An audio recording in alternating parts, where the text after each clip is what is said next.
Golos, whose name means both voice and vote in Russian, is the only election watchdog in the country that is independent of the Kremlin.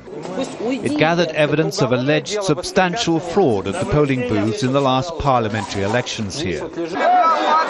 Their findings provoked widespread opposition protests in Moscow and other major cities against what they claimed was ballot rigging.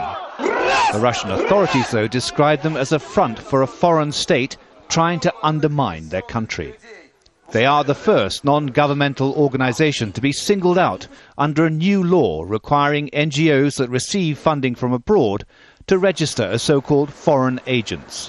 One of the directors told us the Justice Ministry has already lodged papers in court accusing them of engaging in political activity and failing to register. The officials don't want to accept their mistakes, and they always look for scapegoats. So it was easier to blame the West for creating problems in the country. President Putin has brushed aside concerns that a witch hunt is underway. He claims that in the 4 months since the legislation was passed, almost $1 billion have been transferred to NGOs here. The Russian people are entitled to know where it's coming from, he said. There's still no sign of any thaw in the Kremlin's attitude towards the so-called May the 6th protesters who took part in the anti-government demonstrations.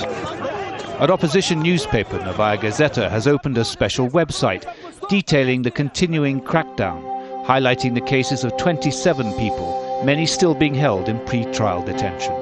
Artyom Sovyolov is accused of shouting out orders to the protesters to move against the police, but his friends say he has such a bad stutter he has difficulty in even speaking. He is still behind bars. David Cheta, Al Jazeera, Moscow.